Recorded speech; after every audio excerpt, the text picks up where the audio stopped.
À 100 km à peine au nord de Londres, première place financière du monde, le comté de Northampton, 700 000 habitants, est un territoire en faillite.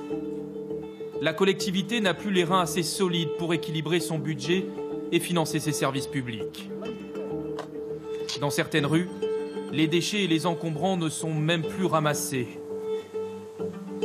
Et les habitants se sentent abandonnés. Ils ne sont pas venus depuis des mois. Littéralement des mois, c'est choquant. La collectivité ne s'intéresse à rien ni à personne, à part aux coupes budgétaires. En face, il y avait une maison médicale pour les personnes âgées. Elle a fermé. Et les gens doivent maintenant faire 5-6 km, aller beaucoup plus loin pour être soignés. Les gens ici ont besoin d'être pris en charge comme les autres. C'est un droit humain.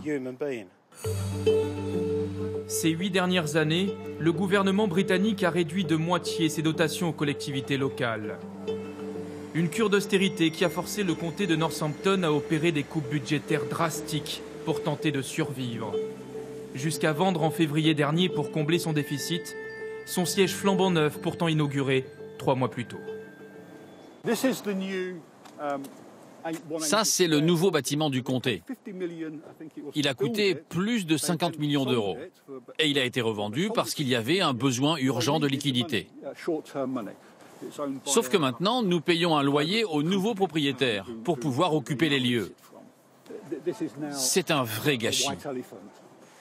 À Northampton, les habitants dénoncent les plans d'économie qui n'améliorent pas pour autant leur quotidien.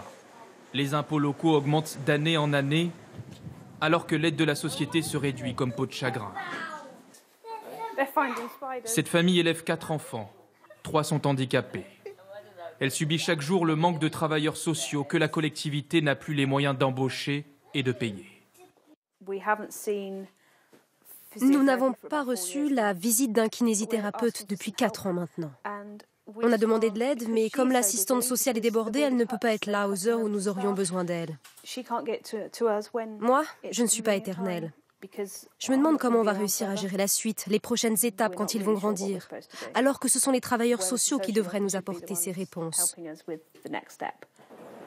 Comme à Northampton, une quarantaine de collectivités britanniques pourraient avoir totalement vidé leurs caisses d'ici 3 ans et être ainsi déclarées en faillite. Malgré tout, le gouvernement britannique continue sa politique d'austérité puisque l'an prochain, les dotations accordées aux collectivités territoriales seront encore en baisse.